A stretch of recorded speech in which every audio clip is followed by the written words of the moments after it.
يا أيها الناس اتقوا ربكم الذي خلقكم من نفس واحدة وخلق منها زوجها وبث منهما رجالا كثيرا ونساء واتقوا الله الذي تساءلون به والأرحام إن الله كان عليكم رقيبا يا أيها الذين آمنوا اتقوا الله وقولوا قولا سديدا يصلح لكم أعمالكم ويغفر لكم ذنوبكم ومن يطع الله ورسوله فقد فاز فوزا عظيما أما بعد أعوذ بالله من الشيطان الرجيم بسم الله الرحمن الرحيم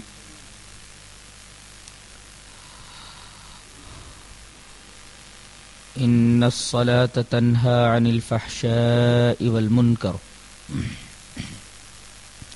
حضرات علماء کرام، محترم بزرگوں، نوجوان بھائیوں، پیارے بچوں، پردہ نشین ماں اور بہنوں، جیسا کہ آپ کو معلوم ہے کہ آج کا موضوع بحث حقیقت صلاۃ.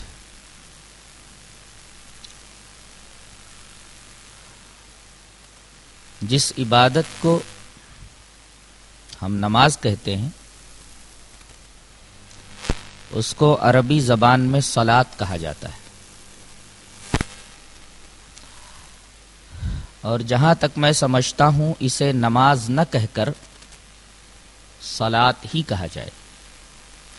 لیکن یہ لفظ اس قدر زبان زد خاص و عام ہے کہ آدمی کوشش کرنے کے باوجود بھی اس لفظ کو ترک نہیں کر پاتا، جبکہ مجوسیوں کی طریق عبادت کا نام نماز ہے. تو کوشش یہ کی جائے کہ اس عبادت کو صلاۃ ہی کہا جائے.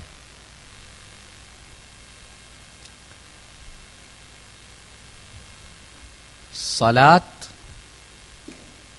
یہ عربی کے ایک لفظ صلح سے مشتق ہے. صلح کا مطلب ہوتا ہے تعلق. اس کا مطلب یہ ہوا کہ نماز کے ذریعے آدمی اللہ تبارک و تعالی سے اپنا تعلق قائم کر لیتا ہے. بالصلاۃ یتصل العباد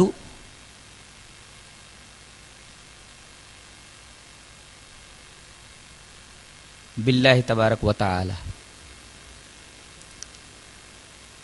یہ ایسی عبادت ہے کہ اس عبادت کے ذریعے بندہ اپنے تعلق کو اللہ تبارک و تعالی سے قائم کر لیتا ہے. بعض لوگوں نے یہ کہا کہ صلاۃ کو عربی کے لفظ صلی یصلا سے مشتق مانا جائے. صلی یصلا کا مطلب ہوتا ہے بانس کی ٹیڑھی لکڑی کو جو ابھی کچی ہے اس کو آگ میں داخل کر کے گرم کر کے پھر اسے سیدھا کیا جائے. اس کا مطلب یہ ہوا کہ آدمی کے اخلاق و عادات، کردار، اطوار، خصائل، شمائل یہ خراب ہوں تو اگر وہ نماز میں داخل ہو جائے تو نماز میں داخل ہونے کی وجہ سے اس کے برے اعمال، خصائل، کردار اور شمائل کی اصلاح ہو جائے گی.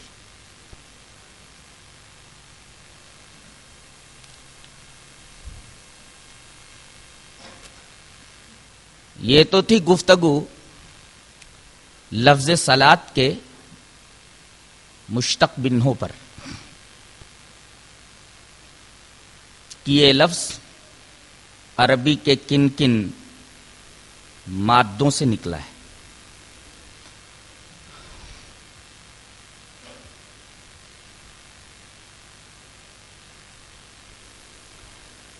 نمازیں 5 وقتوں کی فرض ہیں جیسا کہ آپ کو معلوم ہے.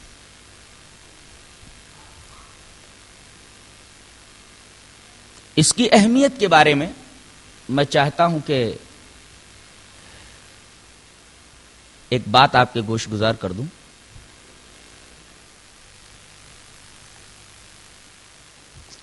نبی کریم صلی اللہ علیہ وسلم جب مکہ سے ہجرت کر کے مدینہ تشریف لے گئے تو 16 یا 17 مہینے تک آپ نے بیت المقدس کی طرف منہ کر کے نماز پڑھی، اس لیے کہ جب تک آپ مکہ میں تھے تب تک اس طرح کھڑے ہوتے کہ کعبہ بھی آپ کے سامنے ہوتا اور بیت المقدس بھی آپ کے سامنے ہو جاتا تھا، اس لیے کہ ہمارا قبلہ اولا بیت المقدس ہی تھا۔ لیکن آپ کی ہمیشہ یہ خواہش رہی کہ میرا قبلہ بیت الحرام کو بنا دیا جائے۔ اللہ تبارک و تعالی نے آپ کی اس تمنا کو، اس آرزو کو شرف قبول بخشا اور ایک نماز ہی کی حالت میں حکم دے دیا کہ اپنے چہروں کو تم مسجد حرام کی طرف پھیر لو۔ اس طرح قبلہ بدل دیا گیا۔ منافقین کو شوشوں کی تلاش رہتی تھی، ایک شوشہ مل گیا، انہوں نے اس بات کو لے کر کے یہ پروپیگنڈا کرنا شروع کر دیا کہ اگر پہلا قبلہ صحیح نہیں تھا تو جو لوگ اس قبلے کی طرف منہ کر کے نماز پڑھتے ہوئے مر گئے ان کی نمازوں کا کیا ہوا؟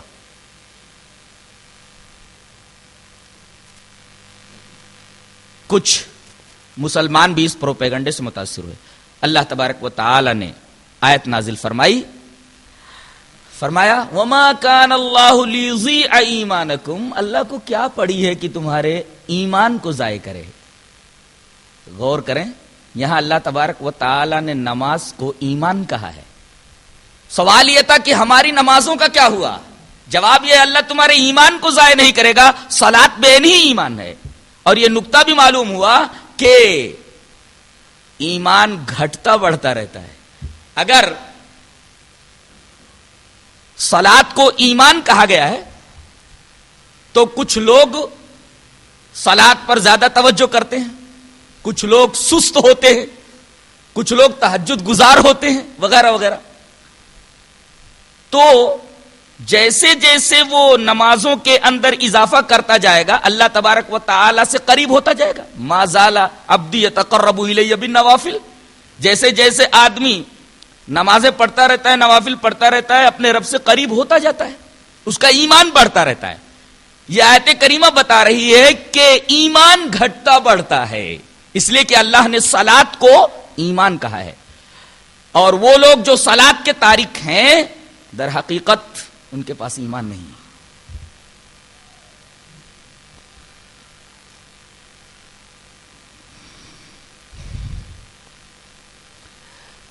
آئیے وہ احادیث کریمہ بھی دیکھ لیں جن کے اندر نماز کی، صلاۃ کی فضیلتیں آئی ہیں۔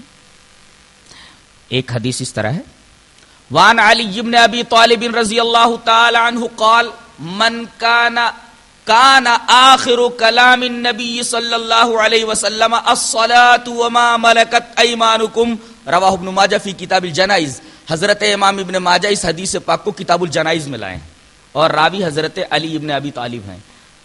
وہ فرماتے ہیں کہ نبی کریم صلی اللہ علیہ وسلم کا آخری کلام، آپ کی آخری بات یہ تھی، الصلاۃ، نماز کا خاص خیال رکھنا، وما ملکت ایمانکم، اور ان لوگوں کا خاص خیال رکھنا جو تمہارے تحت ہیں۔ اب تمہارے تحت یا تو تمہاری بیویاں ہیں یا تمہاری لونڈیاں ہیں، تمہاری نوکرانیاں ہیں۔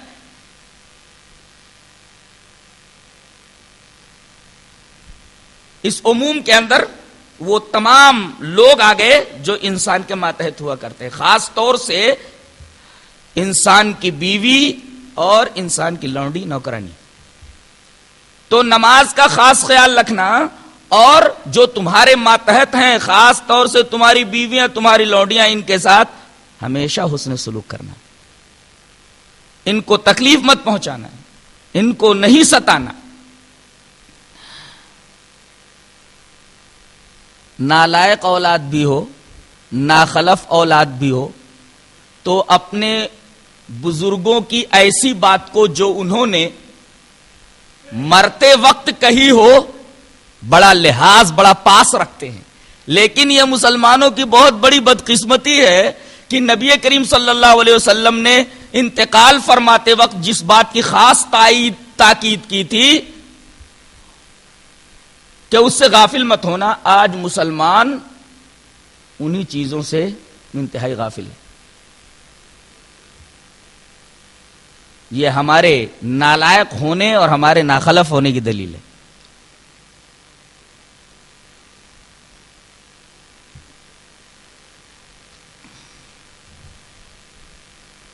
آئیے ایک اور حدیث صلاۃ کی فضیلت پر دیکھ لیں. حدیث اس طرح ہے: وعن ابی سفیان رضی اللہ تعالی عنہ قال سمعت جابرا یقول سمعت النبی صلی اللہ علیہ وسلم یقول ان بین الرجل وبین الشرک والکفر ترک الصلاۃ رواہ مسلم فی کتاب الایمان. حضرت امام مسلم اس حدیث پاک کو ایسے کتاب الایمان میں لائے ہیں. حضرت جابر فرماتے ہیں کہ رسول اللہ صلی اللہ علیہ وسلم کو میں نے یہ فرماتے سنا کہ آدمی کے درمیان اور شرک اور کفر کے درمیان فرق کرنے والی چیز نماز ہے. مشرک نماز نہیں پڑھتا، کافر نماز نہیں پڑھتا. اب مسلمان بھی اگر نماز کو چھوڑ دے تو اس میں اور ایک کافر اور مشرک کے اندر کوئی فرق نہیں رہ جائے گا. کافروں اور مشرکوں اور مومنوں کے درمیان فصل کرنے والی چیز، امتیاز کرنے والی چیز صرف اور صرف نماز ہے.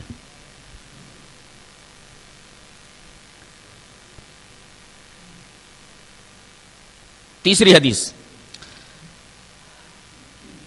اس کو حضرت امام ابن ماجہ رحمۃ اللہ علیہ کتاب الصلاح کے اندر لائے. علامہ البانی نے اس کو صحیح کہا ہے.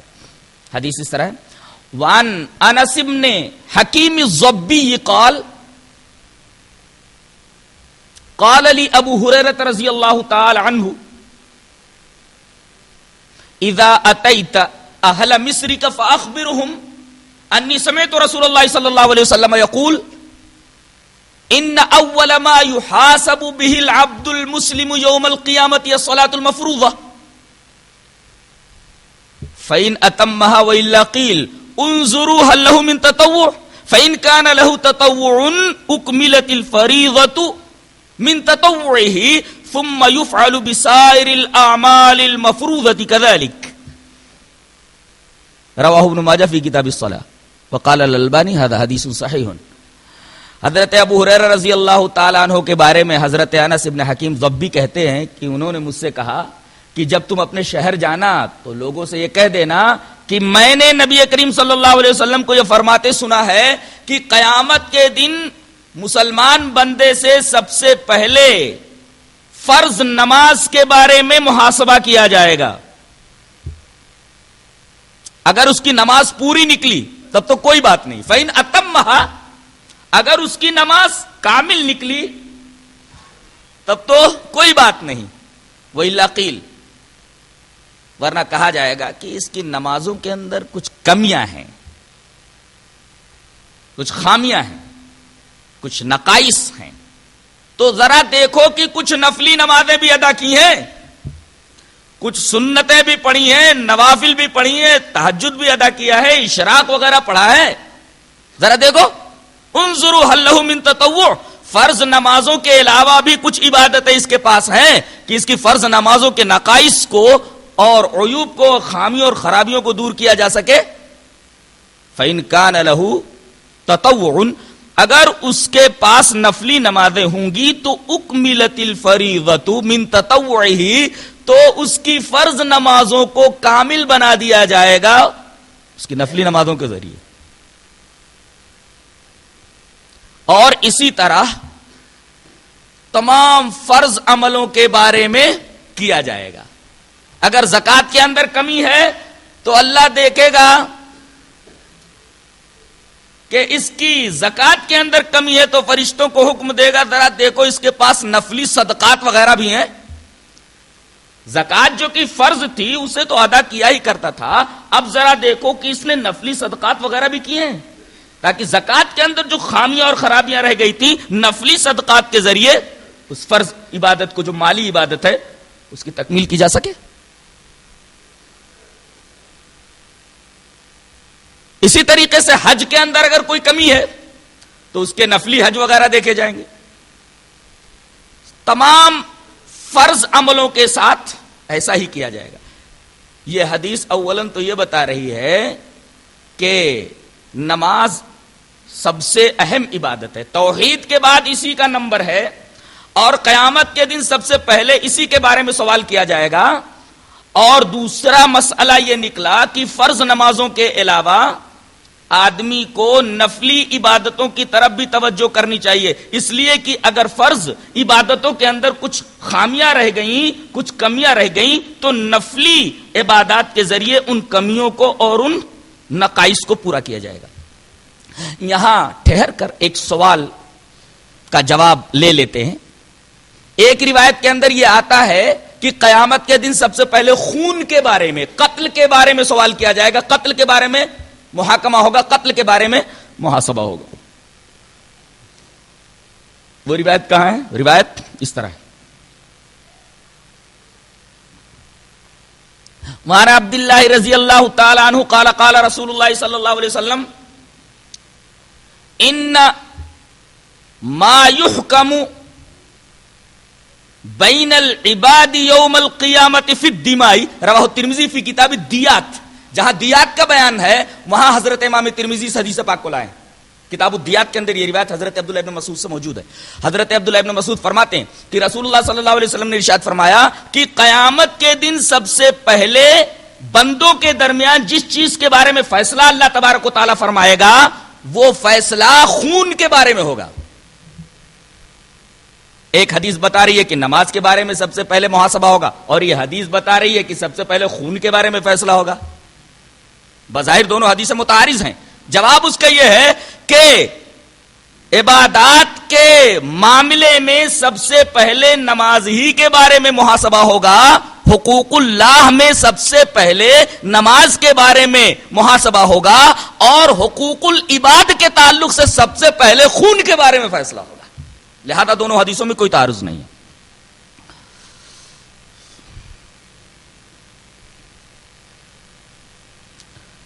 اب آگے بڑھتے ہیں،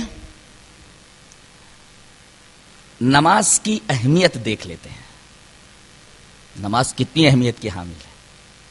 حدیث اس طرح ہے.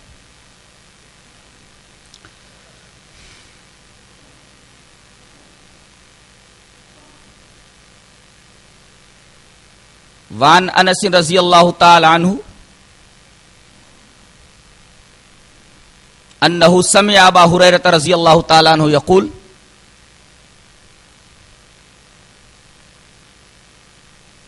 قال رسول اللہ صلی اللہ علیہ وسلم لو ان نہرا بباب احدکم یغتسل فیہ کل یوم خمسا ما تقول ذلك يبقي من درنی قالوا لا يبقي من درنه شيئا قال فذلك مثل الصلوات الخمس التي يمحو الله به الخطايا رواہ البخاری فی کتاب الصلاۃ فی باب مواقیت الصلاۃ. حضرت امام بخاری اس حدیث پاک کو کتاب الصلاۃ جہاں وقتوں کا بیان ہے نمازوں کے وہاں اس کو لائیں. حضرت ابو ہریرہ فرماتے ہیں کہ نبی کریم صلی اللہ علیہ وسلم نے ارشاد فرمایا ذرا بتاؤ کہ کوئی ایسا آدمی ہے جس کے گھر کے سامنے سے ایک نہر نکلتی ہے اور اس نہر کے صاف و شفاف پانی کے اندر ہر روز 5 مرتبہ نہاتا ہے، تو بتاؤ اس کے بدن کے اوپر میل کچیل رہ جائے گا، درن رہ جائے گا؟ تو لوگوں نے فرمایا کہ اللہ کے رسول اس کے بدن پر میل کچیل نہیں رہے گا. آپ نے فرمایا یہی حال 5 نمازوں کا ہے. ان 5 نمازوں کے ذریعے اللہ تبارک و تعالی لوگوں کے خطایا معاف کرے گا، لوگوں کے گناہ معاف کرے گا. یہ حدیث بتا رہی ہے کہ نمازوں کے ذریعے لوگوں کے خطایا، لوگوں کے گناہ اللہ تبارک تعالیٰ معاف کرتا ہے. جیسے آدمی نہر میں 5 مرتبہ نہائے تو بدن کے اوپر میل کچیل نہیں رہ جائے گا، وہ میل کچیل سے صاف ہو جائے گا، ایسے ہی اگر آدمی 5 نمازوں کی محافظت کرتا ہے تو گناہوں سے بالکل پاک کر دیا جائے گا، دھل دیا جائے گا.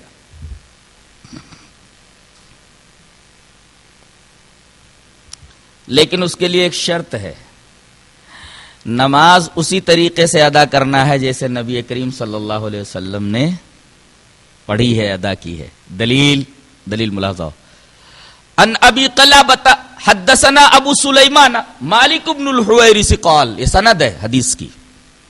ان ابی قلابۃ حدثنا ابو سلیمان مالک بن الحویرث رضی اللہ تعالی عنہ قال قال لنا رسول اللہ صلی اللہ علیہ وسلم صلوا كما رأيتموني اصلي فاذا حضرت الصلاة فَلْيُؤَذِّن لَكُمْ أَحَدُكُمْ وَلْيَؤُمَّكُمْ أَكْبَرُكُمْ رواہ البیہقی فی السنن الکبریٰ. حضرت امام بیہقی اس حدیث پاک کو سنن الکبریٰ میں لائے ہیں. یہ سنن الکبریٰ کے الفاظ ہیں اور پوری حدیث ریفر کر دی گئی ہے. حضرت ابو قلابہ سے روایت ہے, وہ کہتے ہیں کہ ہم سے حدیث بیان کیا ابو سلیمان نے. ابو سلیمان کہتے ہیں کہ مالک ابن حویرث جو صحابی ہیں, یہ وہی صحابی ہیں جو رفع الیدین کی روایت کرتے ہیں. مالک ابن حویرث یہ کبھی مان لائے؟ سن 9 ہجری کے اندر ہی مان لائے, اور نبی کریم صلی اللہ علیہ وسلم کا 1 سال کے بعد انتقال ہو گیا. تو یہ راوی جو رفع الیدین کی روایت سن 9 ہجری کے اندر کرتا ہے, رفع الیدین منسوخ کب ہوا؟ کسی دھوکہ دڑی پھیلی ہوئی ہے. جب کچھ سمجھ میں نہیں آتا تو کہتے ہیں یہ چیز منسوخ ہے. بھائی نسخ کے لیے بھی دلیل ہونی چاہیے. کوئی چیز پہلے تھی بعد میں نہیں رہی, بعد میں نہیں رہی, اس کا ناسخ کیا ہے؟ اس منسوخ کا ناسخ کیا ہے؟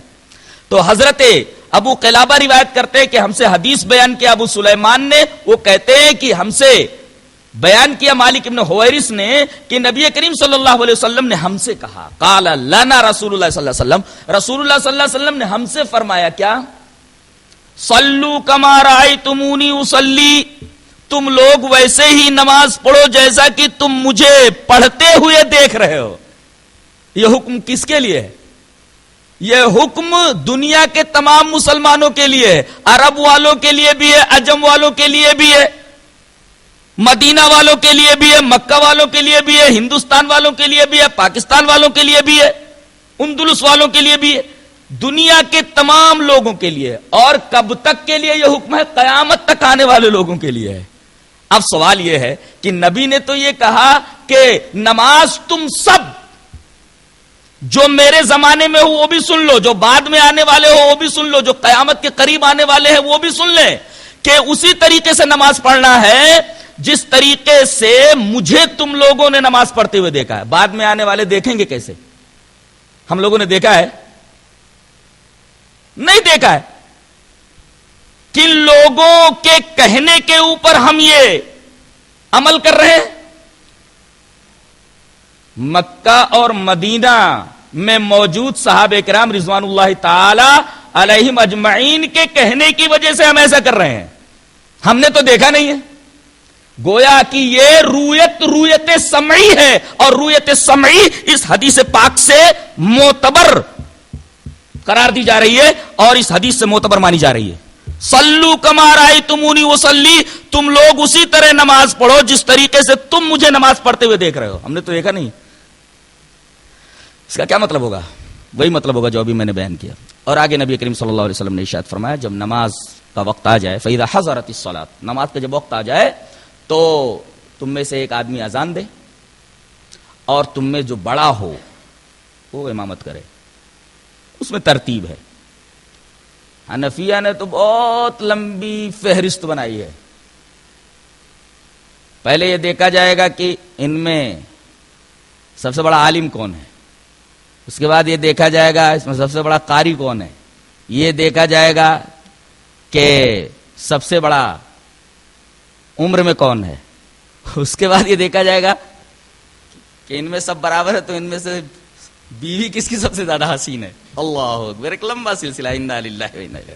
فَإِذَا حَضَرَتِ الصَّلَاةُ فَلْيُؤَذِّن لَكُمْ أَحَدُكُمْ وَلْيَؤُمَّكُمْ أَكْبَرُكُمْ رواہ البیہقی فی السنن الکبریٰ, کہ جب نماز کا وقت آ جائے تو ایک آدمی اذان دے اور تم میں سے جو بڑا ہو امامت کرے. استدلال یہ کرنا تھا کہ نماز وہی مقبول ہوگی جو نبی کے طریقے پر پڑھی گئی ہو.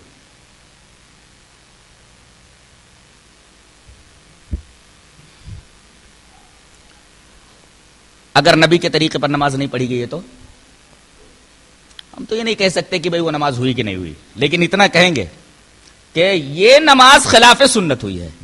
بعض لوگ سوال کرتے ہیں آمین بالجہر اگر نہ کیا جائے تو, رفع الیدین اگر نہ کیا جائے تو نماز ہوگی کہ نہیں ہوگی؟ ہم نہیں کہتے نماز ہوگی کہ نہیں ہوگی, ہم وہی کہیں گے جو حضرت حذیفہ نے کہا ہے. حضرت حذیفہ نے کیا کہا ہے؟ روایت اس طرح ہے, وان حذیفہ رضی اللہ تعالی عنہ انہ رأى رجلا لا يتم ركوعه ولا سجوده فلما قضى صلاته قال له حذیفہ ما صلیت واحسبه قال لو مت على غیر سنت محمد صلی اللہ علیہ وسلم رواہ البخاری فی کتاب الصلاۃ. حضرت امام بخاری حدیث پاک کو ایسی کتاب الصلاۃ کے اندر لائے. حضرت حذیفہ نے دیکھا کہ ایک آدمی نماز پڑھ رہا ہے, نہ رکوع برابر کر رہا ہے نہ سجدے برابر کر رہا ہے, تعدیل ارکان کر ہی نہیں رہا.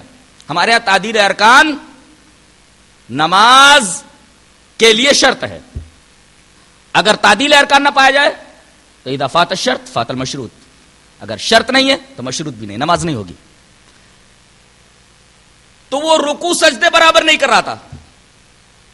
جب نماز ختم کر چکا تو حضرت حذیفہ نے اسے بلایا، کہا کہ کیا کر رہے تھے؟ نماز پڑھ رہا تھا. بولے ایسی نماز؟ تو نے نماز نہیں پڑھی. اور آخر میں آپ نے فرمایا لو مت علی غیر سنت محمد صلی اللہ علیہ وسلم، اگر تو ایسی نماز پڑھتے ہوئے مر گیا تو کم سے کم تیری موت تو سنت رسول پر نہیں ہوگی. یہ روایت بخاری میں اتنی ہی ہے، لیکن مسند احمد میں قدر تفصیل ہے. مسند احمد میں یہ ہے کہ حضرت حذیفہ نے اس آدمی سے پوچھا یہ نماز کتنے سالوں سے تو پڑھ رہا ہے؟ اس آدمی نے کہا اس طریقے کی نماز میں 40 برسوں سے پڑھ رہا ہوں. حضرت حذیفہ نے فرمایا 40 سال سے تو نے نماز نہیں پڑھی. تو نماز اگر نبی کریم صلی اللہ علیہ وسلم کے طریقے پر نہیں ہے تو وہ نماز خلاف سنت ہے، سمجھو ہوئی ہی نہیں.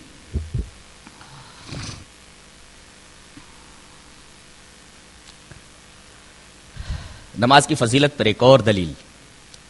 کون نہیں چاہتا کہ نبی کریم صلی اللہ علیہ وسلم کی رفاقت جنت میں نصیب ہو؟ تو اگر کسی آدمی کو نبی کریم صلی اللہ علیہ وسلم کی رفاقت، صحبت نبوی، رفاقت رسول مطلوب ہو تو اسے کیا کرنا ہے؟ روایت دیکھیے.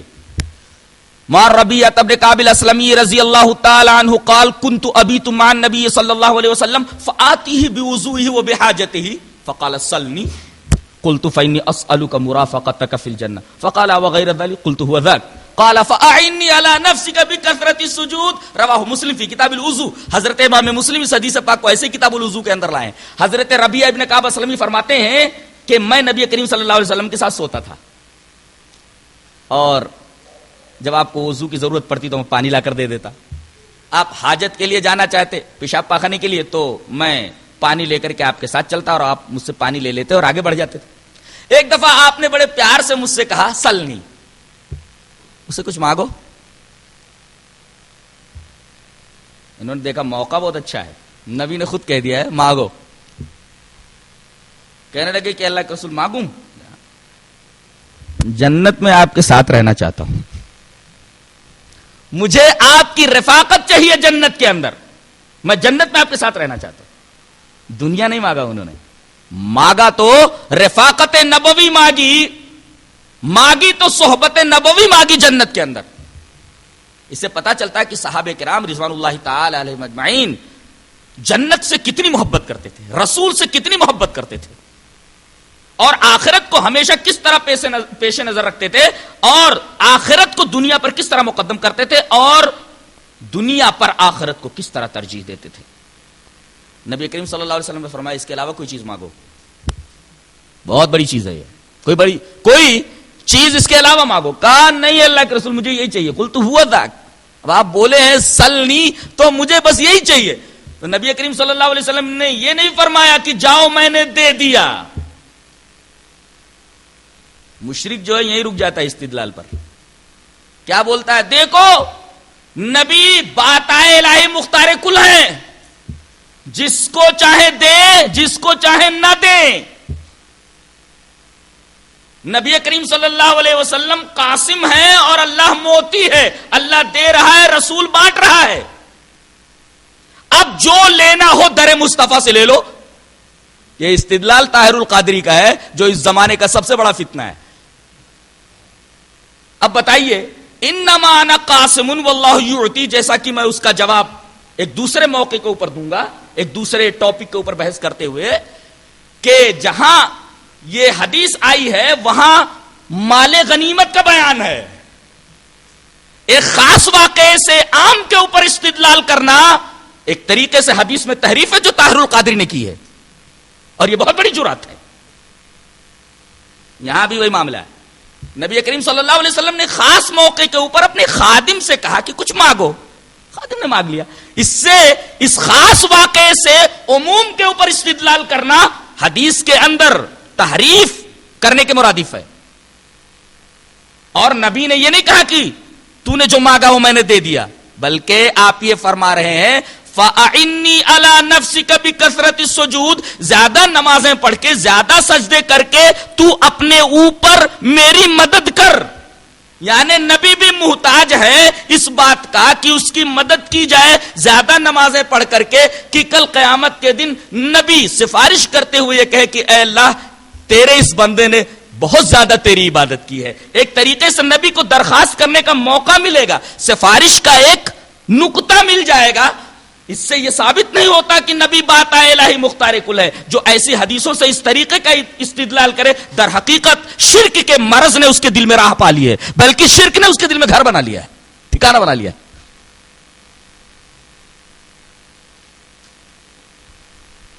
استدلال یہ کرنا ہے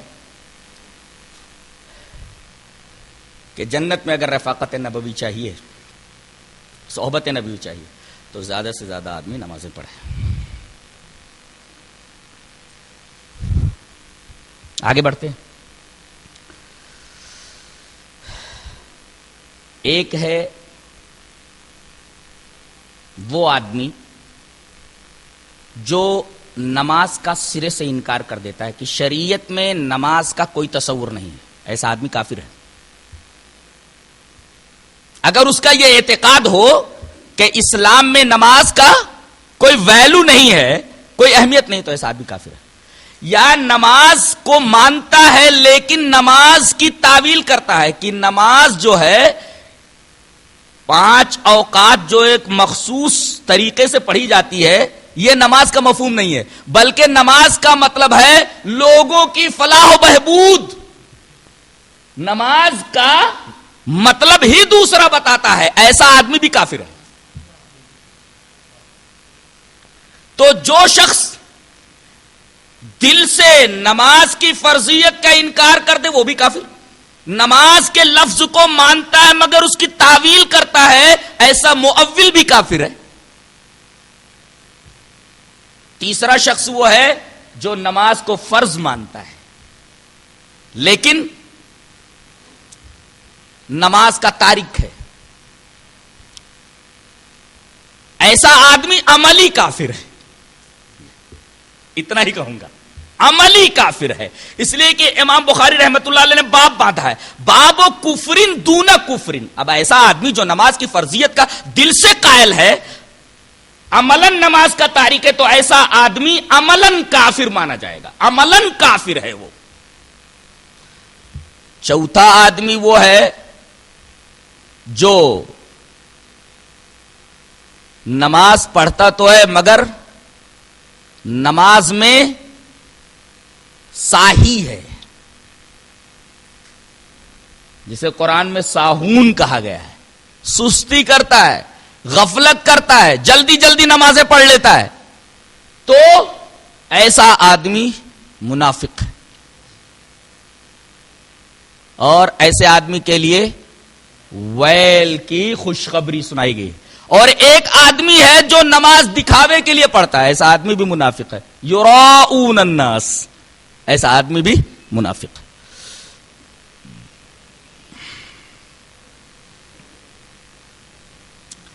علامہ ابن قیم رحمت اللہ علیہ نے نمازیوں کی 5 قسمیں کی ہیں، ذرا غور سے سنیے، آج لے کر جائیے اس بات کو یہاں سے. پہلی قسم نمازی کی وہ ہے کہ جو وضو اچھی طرح نہیں کرتا، نماز کے حدود و ارکان اور اوقات کا لحاظ نہیں کرتا. یہ پہلا شخص. دوسرا شخص جو وضو اچھی طرح بناتا ہے، نماز کے اوقات، حدود و ارکان، شرائط و آداب کا لحاظ کرتا ہے، مگر نماز میں وسوسوں کو نہیں روکتا.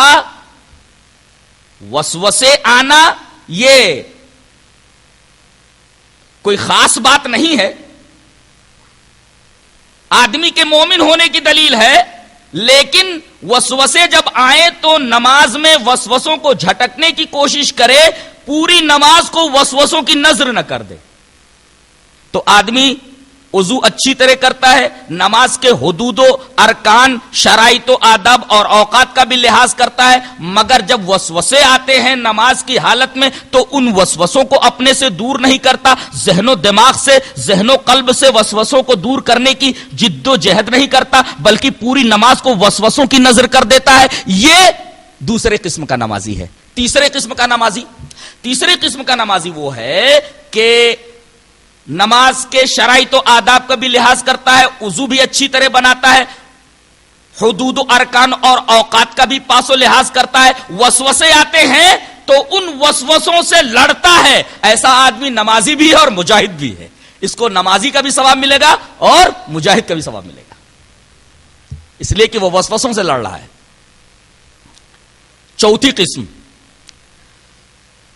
وضو اچھی طرح کرتا ہے، نماز کے شرائط و آداب کا بھی لحاظ کرتا ہے، حدود و ارکان اور اوقات کا بھی پاس کرتا ہے، اور وسوسوں کو پاس پھٹکنے نہیں دیتا، وسوسے اسے آتے ہی نہیں، اور نماز میں اس طرح اپنے آپ کو غرق کر لیتا ہے کہ اس کا یہ تصور ہوتا کہ اللہ اسے دیکھ رہا ہے۔ غور کیا جائے، اللہ اسے دیکھ رہا ہے۔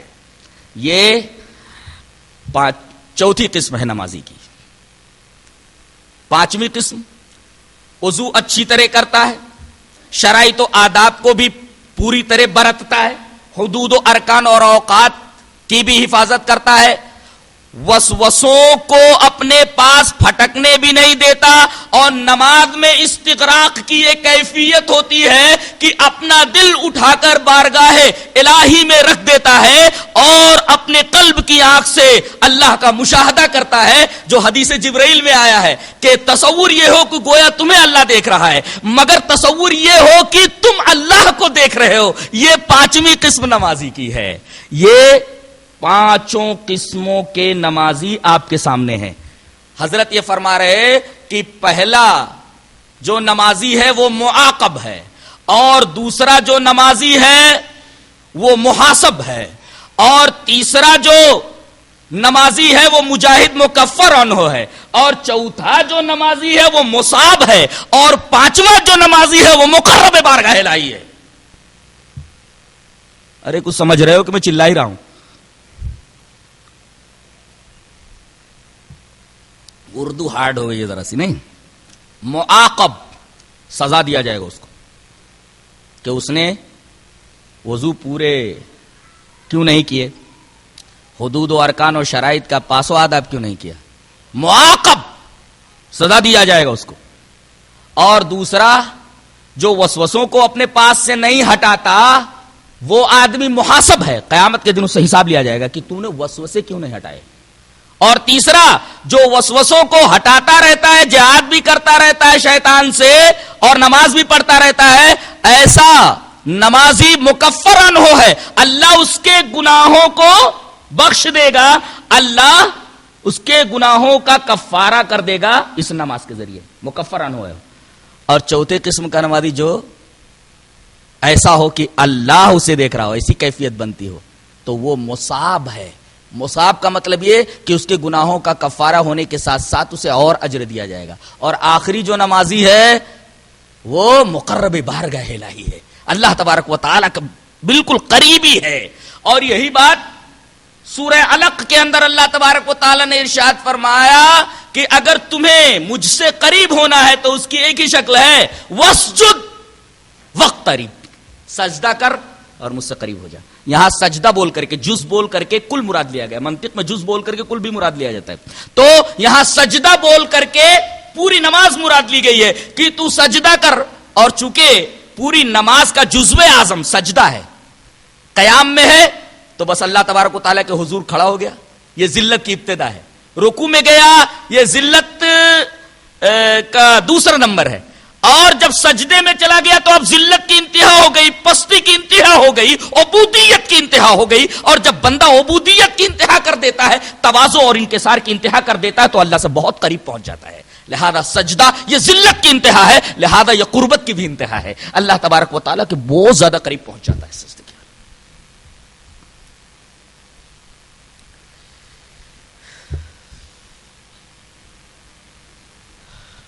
جو بے نمازی ہے کل قیامت کے دن اس کی سزا کیا ہے بیان کیا گیا کہ جنت اور جہنم کے درمیان سے حجابات اٹھا لیے جائیں گے. جنتی جہنمیوں کو دیکھیں گے, جہنمی جنتیوں کو دیکھیں گے. اب جنتی کچھ لوگوں کو دیکھ کر کے بہت پریشان ہو جائیں گے کہ ارے یہ تو دنیا میں ہمارے ساتھ تھے, ارے وہاں پہنچ گئے, پوچھیں گے ما سلککم فی سقر, حضرات یہاں کیسے؟ دنیا میں تو بڑی بڑی باتیں کرتے تھے مجلسوں میں محفلوں میں, حضرت یہاں دکھ رہے آپ, وجہ کیا ہے؟ ما سلککم فی سقر, کون سی چیز تمہیں جہنم میں لے آئی ہے؟ جواب دیں گے قالوا لم نکن من المصلین. پہلا جواب یہ رہے گا کہ ہم نماز چھوڑ دیا کرتے تھے, مصلی نہیں تھے ہم. ولم نکن نطعم المسکین, اور مسکینوں کو کھانا نہیں کھلاتے تھے. تو پہلا جواب جو ان کا یہ ہوگا جنتیوں کے سوال پر کہ تم لوگ جہنم میں کیسے آئے, تو جواب ان کا یہ ہوگا, پہلا جملہ یہ ہوگا قالوا لم نکن من المصلین, ہم نمازی نہیں تھے, مصلین میں سے نہیں تھے.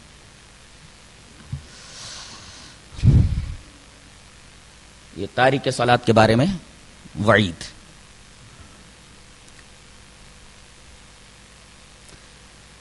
صلاۃ کے فوائد کیا ہیں, یہ آخری پوائنٹ ہے, اس پر ہم بحث کریں گے.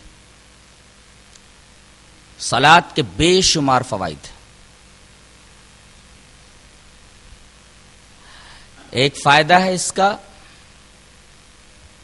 سماجی, کیونکہ سماجی اور معاشرتی فائدہ نماز سے اس طرح حاصل ہوتا ہے کہ محلے کے تمام لوگ ایک مسجد کے اندر آتے ہیں, ان میں اتفاق و اتحاد, باہمی محبت, نصر, معونت, مدد, یہ تمام چیزیں وجود میں آتی ہیں. اتفاق و اتحاد پیدا ہوتا ہے, یہ نماز کا سماجی اور معاشرتی فائدہ ہے. اتفاق و اتحاد نماز کی وجہ سے پیدا ہوتا ہے, یہ نماز کا معاشرتی اور سماجی فائدہ ہے. دوسرا فائدہ معاشرتی اور سماجی یہ ہے کہ اس میں چھوٹا بڑا غریب اور امیر نہیں دیکھا جاتا.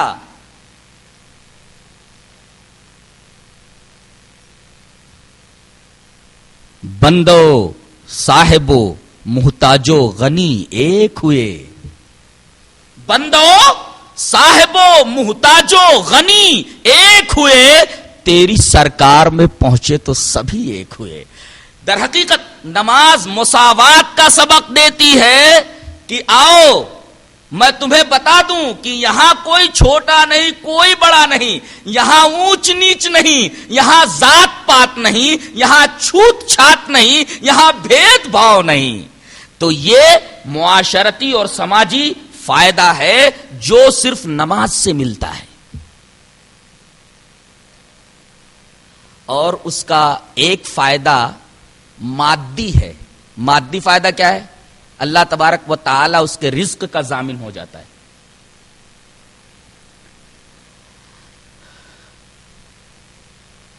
روزی, پیٹ, یہ دنیا کا انسانی زندگی کا برننگ ٹاپک ہے, سلگتا ہوا مسئلہ ہے. پیٹ کا مسئلہ کیسے حل کیا جائے؟ اور سچ مچ یہ انسانی زندگی کا سب سے سلگتا ہوا مسئلہ ہے, برننگ ٹاپک ہے. شمسی مینائی کو میں نے ایک مشاعرے میں سنا تھا, بہت بڑا شاعر ہے, بولتا ہے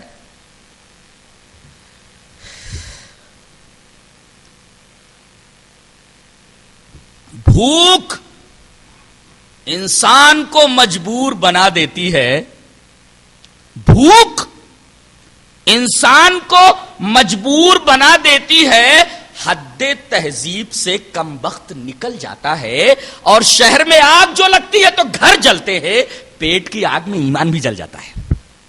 تو روزی اور پیٹ یہ انسانی زندگی کا سب سے سلگتا ہوا مسئلہ ہے. اللہ تبارک و تعالی نے فرمایا اگر نماز کی پابندی تمہارے گھر والے اچھی طرح کر لیں تو ہم روزی کا مسئلہ حل کر دیتے. اللہ تبارک و تعالی نے سورۃ طٰہٰ کے آخر میں فرمایا وَأْمُرْ أَهْلَكَ بِالصَّلَاةِ وَاصْطَبِرْ عَلَيْهَا لَا نَسْأَلُكَ رِزْقًا نَحْنُ نَرْزُقُكَ وَالْعَاقِبَةُ لِلتَّقْوَىٰ.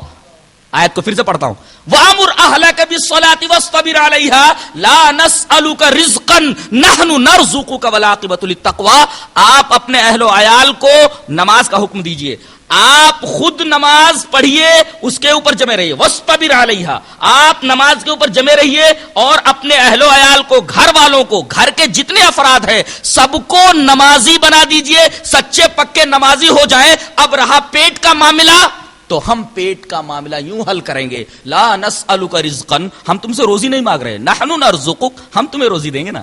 والعاقبۃ للتقوی, بہت بڑی بات ہے یہ. آدمی خود سچا پکا نمازی بن جائے اور گھر والوں کو سچا پکا نمازی بنا دے, روزی کا مسئلہ اللہ تبارک و تعالی غیب سے حل کرے گا. اس نے تو کہہ دیا ہے ومن یتوکل علی اللہ فهو حسبہ یرزقہ من حیث لا یحتسب, وہ روزی ایسی جگہ سے دے دے گا جہاں سے آدمی کو گمان بھی نہیں ہوگا. تو نماز کا یہ مادی فائدہ ہے جو انسانی زندگی کا سب سے برننگ ٹاپک ہے, اس کو نماز کے ذریعے اللہ تبارک و تعالی نے حل فرمایا.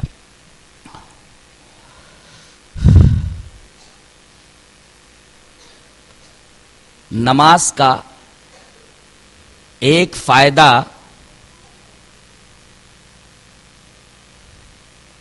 اخروی ہے. حوض کوثر نصیب ہوگا. اللہ نے فرما دیا انا اعطیناک الکوثر فصلی لربک وانحر, اے ہمارے حبیب ہم نے آپ کو کوثر عطا کر دیا ہے تو آپ نماز پڑھیے.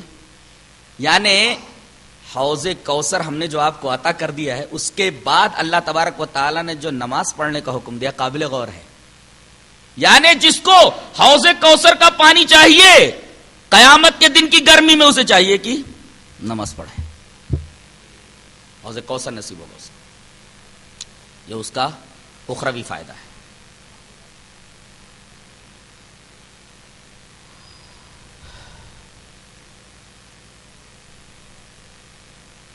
اس کا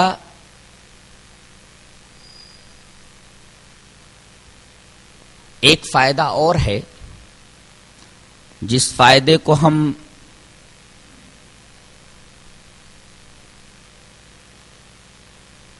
دینی فائدہ کہہ سکتے ہیں, روحانی فائدہ کہہ سکتے ہیں. وہ بتایا گیا ان الصلاۃ تنہی عن الفحشاء والمنکر, بے شک نماز فحشا سے اور منکر سے روک دیتی ہے. یہ دونوں الفاظ قابل غور ہیں. در حقیقت ان دونوں الفاظ میں اخلاقی مفاسد کے سارے پہلو سمٹ کر آ گئے. ان دونوں لفظوں میں اخلاقی مفاسد کے سارے پہلو سمٹ کر آ گئے ہیں. اس لیے کہ فحشا کا لفظ عربی میں بولا جاتا ہے ایسے گناہ کو, ایسے عمل کو, ایسے فعل کو جو شہوانی جذبات کی بے اعتدالی سے وجود میں آئے. آدمی کے شہوانی جذبات جب غیر معتدل ہو جائیں تو آدمی زنا کا مرتکب ہو جاتا ہے. تو شہوانی جذبات کی بے اعتدالی سے جو عمل ظہور میں آتا ہے وہ فحشا کہلاتا ہے, اور رفتہ رفتہ یہ چیز پورے معاشرے کو اپنی لپیٹ میں لے لیتی ہے اور معاشرے کا ہر فرد بے حیا بن جاتا ہے. اللہ تبارک و تعالی نے پچھلی قوموں میں قوم لوط کے ذکر میں اس لفظ کو استعمال فرمایا ہے. وَلُوطًا إِذْ قَالَ لِقَوْمِهِ إِنَّكُمْ لَتَأْتُونَ الْفَاحِشَةَ مَا سَبَقَكُمْ بِهَا مِنْ أَحَدٍ مِنَ الْعَالَمِينَ. اور لوط نے اپنی قوم سے کہا کہ تم لوگ فحشہ کا ارتکاب کرتے ہو, ارے یہ کام تو پچھلے کسی بھی آدمی نے کبھی نہیں کیا, تم سے پہلے کسی نے بھی نہیں کیا, تم تو نیا کام کر رہے ہو. ما سبقکم بها من احد من العالمین. تو ان کے اس فعل کو اور شہوانی جذبات کی بے اعتدالی اتنی بڑھ گئی تھی کہ عورتوں کو چھوڑ کر مردوں کے پاس جاتے تھے. یہ بے اعتدالی ہے, ڈس بیلنسنگ ہے. شہوانی جذبات کی بے اعتدالی سے جو چیز ظہور میں آئے وہ فحاشی, اس کو فحشا کہتے ہیں. آج جو فن اور آرٹ کے نام پہ معاشرے کے اندر فحاشی پھیل رہی ہے, اس کا نوجوانوں کے دماغ پر جو برا اثر پڑ رہا ہے اس کو کون نہیں محسوس کر رہا ہے. فلمیں ہیں مخرب اخلاق, لٹریچر ہیں مخرب اخلاق, جو ہے جنسی تصاویر ہیں, ان کو دیکھ کر کے آدمی کا ذہن تو متاثر ہوگا ہی, اس لیے کہ انسان فرشتہ نہیں ہے. فلمیں دیکھتا ہے, اس کی سٹوری بیان کرتا. ہاں, اس سٹوری پہ ایک حدیث یاد آئی. الادب المفرد کے اندر حضرت امام بخاری رحمۃ اللہ علیہ ایک حدیث لائے, نبی کریم صلی اللہ علیہ وسلم کے الفاظ یہ ہیں من سمع بفاحشۃ, وہ لفظ فاحشہ کے اوپر وہ حدیث یاد آئی, ادب المفرد کی ہے, امام بخاری کی جو کتاب ہے. من سمع بفاحشۃ فافشاھا، جس نے کوئی فحش چیز سنی، فلم دیکھی، گانے سنے، فافشاھا، لگا گانے سنانے، لگا اسٹوری بیان کرنے، فہو کالذی ابدعھا، تو سمجھو وہ بنانے والا ہے، وہ کرنے والا ہے. اور اللہ تبارک و تعالی نے اس فعل کے اوپر دنیا میں بھی اور آخرت میں بھی عذاب علیم کی خبر دی ہے. اللہ نے یوں فرمایا سورہ نور کے اندر، ان الذین یحبون ان تشیع الفاحشۃ فی الذین آمنوا لہم عذاب علیم فی الدنیا وفی الآخرہ. جو لوگ معاشرے کے اندر، ایمانی معاشرے کے اندر ایمان والوں میں فحاشی پھیلا رہے ہیں، ٹیلی ویژن کے ذریعے یا جو ہے ویڈیو کے ذریعے یا فلموں کے ذریعے یہ فحشہ پھیلا رہے ہیں، ایسے لوگ متنبہ ہو جائیں کہ ان کے لیے دنیا میں بھی عذاب علیم ہے. لہم عذاب علیم فی الدنیا، آپ دیکھ لیجئے دنیا میں بھی ان کے اوپر عذاب ہے، عذاب علیم ہے، اور آخرت میں تو ہے ان کے اوپر.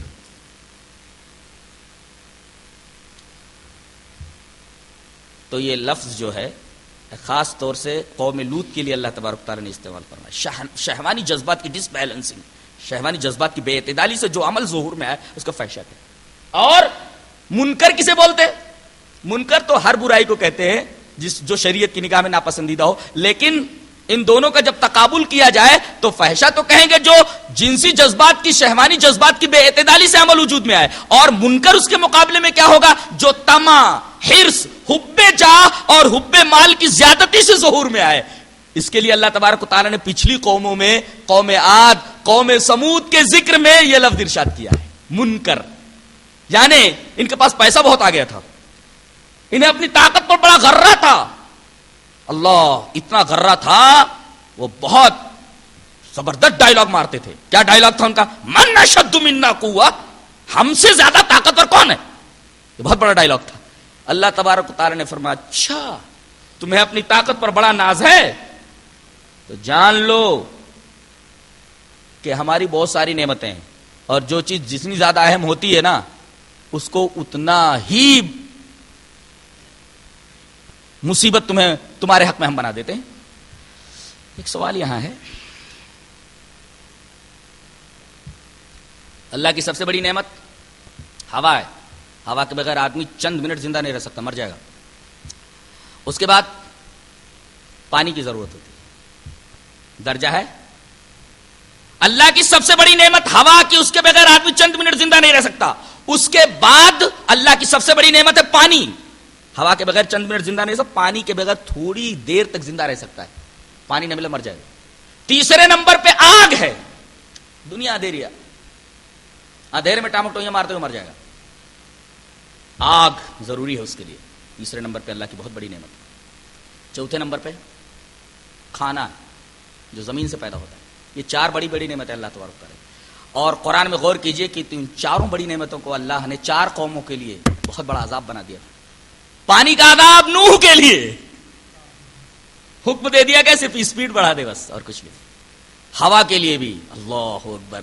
قوم عاد کے لیے اللہ تبارک و تعالیٰ نے یہ ہوا جو اللہ کی بہت بڑی نعمت ہے کہ جس کے بغیر آدمی زندہ نہیں رہ سکتا، مدار حیات ہے، اس مدار حیات کو اللہ تبارک و تعالیٰ نے عذاب بنا دیا. 7 رات اور 8 دن تک مسلسل ان کے اوپر مسلط رہی ہے، اور ایک آدمی بھی زندہ نہیں بچا. مکان موجود ہے، مکینوں کا پتہ نہیں ہے.